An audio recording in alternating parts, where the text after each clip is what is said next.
In the next two episodes of Building Blocks of Bharat, we are going to explore the science that propelled some of the most fascinating water structures in India.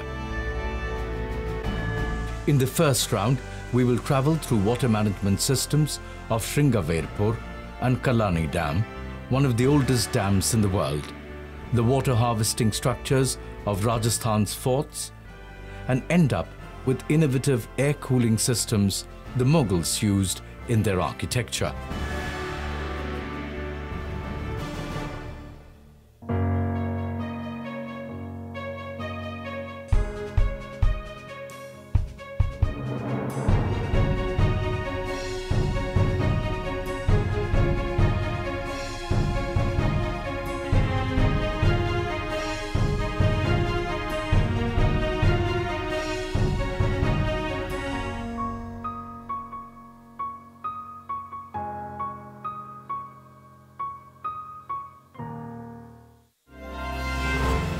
The only universal need of every culture across the world, irrespective of geography or time, has been water.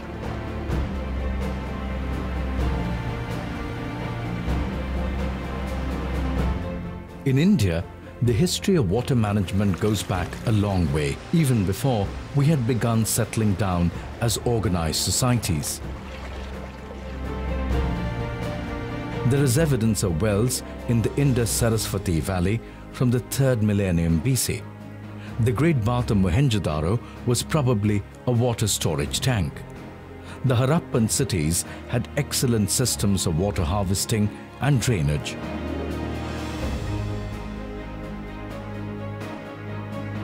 In an earlier episode, we explored Dholavira, which was laden with examples of sophisticated water engineering. All this shows that ancient India had a deep understanding of hydrology. Hydrology is the study of waters both on and below the surface of the earth. Hydrology also encompasses the occurrence, distribution, movement and properties of the waters of the earth and their relationship with the environment within each phase of the water cycle. A hydrologic cycle, there are many pathways the water may take. It may be captured for millions of years in polar ice caps. It may flow to rivers and finally to the sea. It may soak into the soil to be evaporated directly from the soil surface as it dries or be transpired by growing plants. It may percolate through the soil to the groundwater reservoirs, aquifers, to be stored, or it may flow to wells or springs or back to streams by seepage. And this cycle's time varies from a short period to millions of years. Let us travel to the most holy of India's rivers, Ganga, to see how the waters of these rivers were tapped. Our journey takes us to a spot about 35 kilometers ahead of Allahabad. This part of the Ganga has mythical connections with the story of Lord Ram.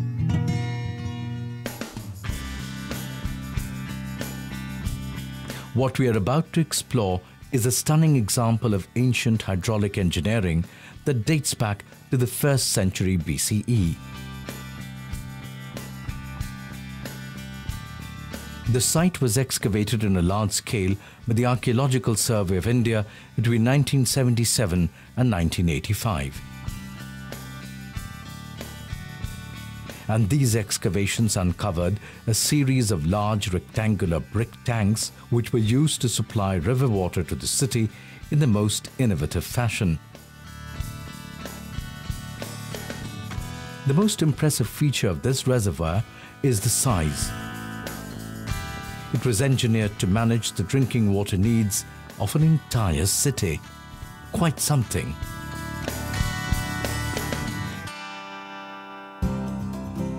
Let's explore how these tanks may have worked. This system tapped into the water of the Ganga during the monsoon, when the level of the water usually rose by about 7 to 8 meters. So this water would spill into an adjoining stream or nala. From this stream was a specially built canal, 11 meters long and 5 meters deep. This stream carried the water into the Sringaverpur tanks. There were 3 tanks. The water from the river entered the first tank, which worked as a silting chamber. Here the silt, dirt and debris would settle. The relatively cleaner water then overflowed to enter the main rectangular tank, which was made of bricks. The water was stored here. A stepped outlet from this tank allowed only clean water to trickle through to the next tank, also rectangular in shape. This tank apparently constituted the primary source of water supply for Sringaverpur. There was also a circular tank at one end of the complex. This possessed an elaborate staircase allowing access to the lower levels of the water. The excavators of the site suggest that some shrines stood along the edge of this circular tank and that the waters of this tank were used for ritual bathing and prayers. Let's explore the understanding of water that powered this a little more.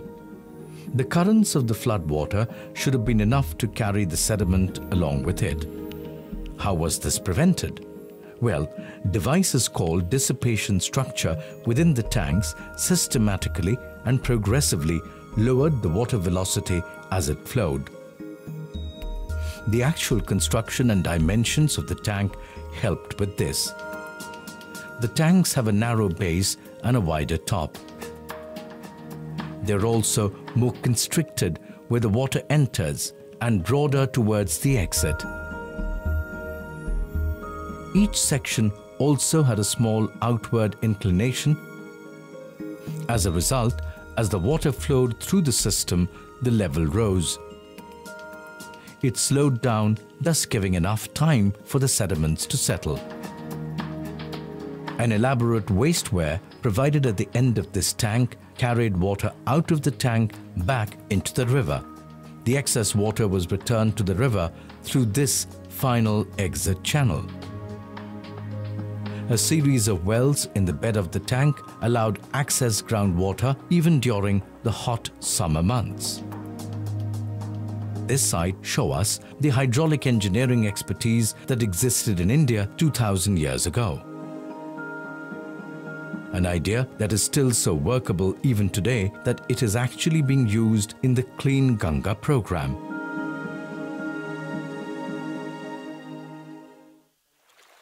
The science of creating reservoirs and dams evolved to help confine and utilize the flow of water for human purposes such as irrigation. Since agriculture is critical to India, access to water has always been a big challenge. About 80% of the total annual rainfall of India occurs in 4 months, from mid-June to mid-October. So it is essential to provide irrigation for production of crops to balance the 8 months. So let's travel to see where the first dam in India was built. This takes us to one of the great rivers of the south, the magnificent Kaveri. Across the waters here lies one of the oldest irrigation dams in the world, built around 2000 years ago.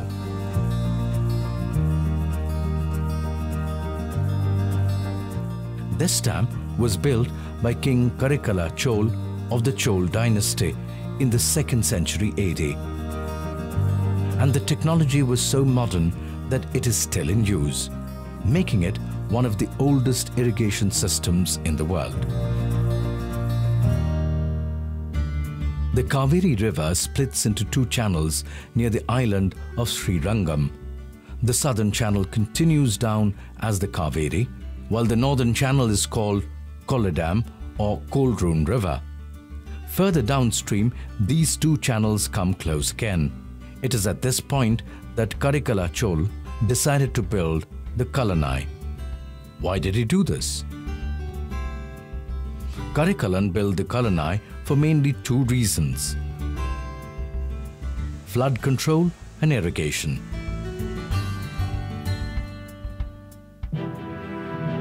Having witnessed the river causing great floods during the rainy season and also forcing droughts during the dry months, he and his advisors devised this grand project to maintain a steady flow of water throughout the year.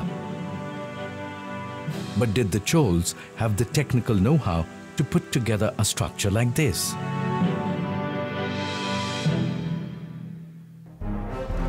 We know that besides being fierce warriors and conquerors, they had an immense understanding of the arts and crafts.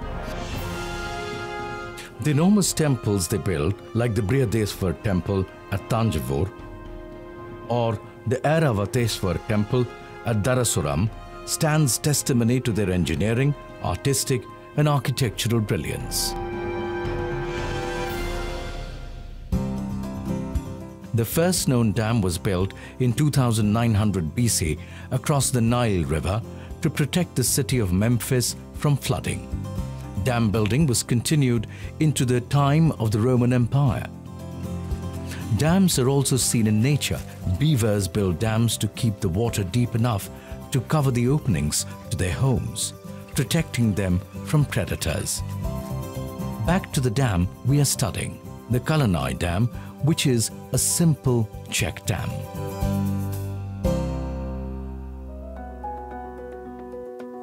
This particular dam is built of uncut stone.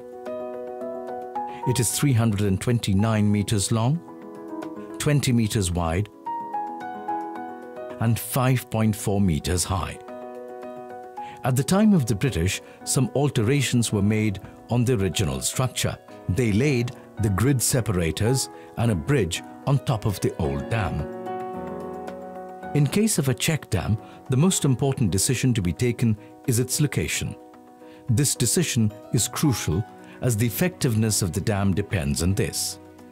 The advantages of check dams are that they store surface water for use both during and after the monsoon. They help in groundwater recharge of the area. Recharge of water helps in raising the water table in the area. Check dams can be of various sizes and built with a variety of materials, including stone, clay, and cement. This dam is a big reason why Tanjavur is called the rice bowl of South India. It is believed that the Kalani initially irrigated about 69,000 acres, though it now irrigates close to 1 million acres. The dam also diverts excess flood water. Once the floods were diverted to Kalani Dam, they flowed directly to the sea, causing minimal damage to agriculture. Next up, we are moving to a fort in Rajasthan, Chittorgarh. But the idea here is to study this stunning fort through a specific lens as to how hydrological science was used to plan many structures like this in medieval India, and how technical know-how was used to manage water as a resource. A lot can be learnt about the science of water harvesting and management in medieval forts.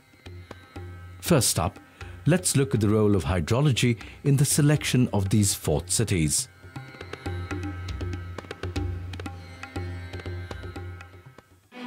These forts could support human habitations only because they had elaborate water harvesting systems. Invading armies would sometimes lay siege to these forts for months. During such times, there had to be enough water inside the fort to sustain its defenders and inhabitants for long periods. Let's explore how Chittorgarh works. The fort nestles in the Aravalli Hills at the eastern border of the Thar Desert. It is perched on the top of a huge oval hill about 152 meters high. The fort supported an entire city. Estimates indicate that at least 50,000 people lived in the fort at a single time. along with a large number of elephants and horses. In a year of more than normal rainfall, average annual rainfall 700 millimeters, enough water would be stored to last the next 12 months. Even after water loss due to seepage and evaporation and other causes, an army of 50,000 could live in the fort for 4 years without fear of thirst. The fort has 84 water bodies, out of which only about 22 exist today. These include talabs, ponds, kunds, wells, and bawris, step wells. Let us study how all this water was tapped. It was basically through underwater springs and rainwater harvesting. Groundwater is stored in and moves slowly through the geologic formations of soil, sand and rocks called aquifers. A spring is the result of an aquifer being filled to the point that the water overflows onto the land surface. And the harvesting of rainwater simply involves the collection of water from surfaces on which rain falls and subsequently storing this water for later use.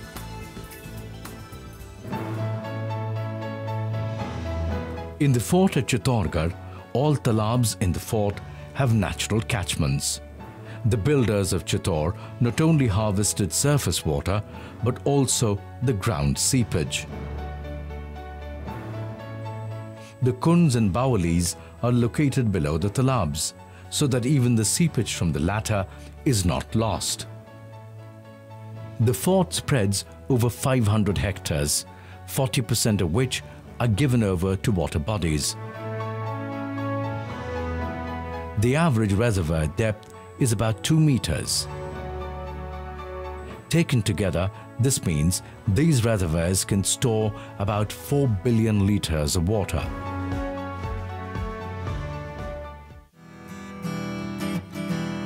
Let us travel to one of the great Mughal structures, the Red Fort in New Delhi, to explore some of the devices the Mughals put in place to cool their stunning forts. The Red Fort was built when in 1638, Shah Jahan transferred his capital from Agra to Delhi. This massive walled citadel with red sandstone walls took nearly a decade to complete. When Shah Jahan built the Red Fort, it was on the west bank of the river. The Red Fort is shaped like an irregular octagon with 2 long sides on the east and west, and with 2 main gates, one on the west and the other on the south, called Lahori and Delhi gates respectively. The one thing that the Mughals struggled with was the Indian heat, especially in the capital city of Delhi. So many of the great Mughal forts and palaces were equipped with innovative cooling mechanisms. Simple devices like latticed screens or jalis filtered the sunlight. The jali helps in lowering the temperature by compressing the air through the holes. And when the air passes through these openings, its velocity increases, giving profound diffusion. The Diwan-e-Khas has 2 sets of columns about 4 meters apart. Each set of columns could be fitted with curtains and screens according to the need at any time. In summer, there were 3 sets of screens used, 2 of them of grass mats kept wet by sprinkling of water. Heavy quilted curtains were suspended in place of these screens in winter. In the daytime, these curtains were raised up to allow the sun to warm up the building interior, and they were lowered in the evening to retain the warmth. Other more permanent features were woven into the fort. Many of the wall of the living areas, like the Sheesh Mahal, were extra thick, which ensured that they remained cooler. This is because heat flows through solids at rates measured by their conductivity. The rate of heat flow is also proportional to the thickness of the material. The Mughals came up with other interesting innovations to cool their spaces. For example, many of the interior walls of the fort were actually made up of two walls with a hollow space in between. This hollow space allowed the building to be cooled by the water that would flow between the walls. Along with this, there were vents that were carved into the walls that cooled the air further. Many of the fort's structures formed a part of the hydraulic system, like the Shah Burj. This controlled much of the water entering the fort. A system using hydraulic pressure was in place to draw up water from the river. Attached to the Shah Burj was a white marble pavilion, Burj-i-Shamli. A sloping marble chute sculpted in such a way as to make the water spurt as it ran down into a marble scalloped basin, from where it then spontaneously distributed into successively connected canals, which constituted the Nehri Bisht, stream of paradise. The Nehri Bisht then made its way through the grounds of the fort and eventually led out of the fort into the city of Shahjahanabad. Tucked away inside the fort is also a magnificent Baoli or step well, believed to be older than the fort and surprisingly in good condition. This Baoli is a unique structure. It has stairs from two sides, unlike the usual single staircases leading down to the bottom water tank. The two sets of stairs at 90 degrees mirror each other, giving the Baoli an L shape. At the deep end, where the stairs meet, is an octagonal tank measuring 6.50 meters in diameter and 14.27 meters deep. The history and development of water structures provide a fascinating testimony to the science and culture of the time. There is so much more to explore about water, the essential for any kind of settlement. And so, we will be continuing our exploration of water structures in our next episode of Building Blocks of Bharat. Don't forget to tune in.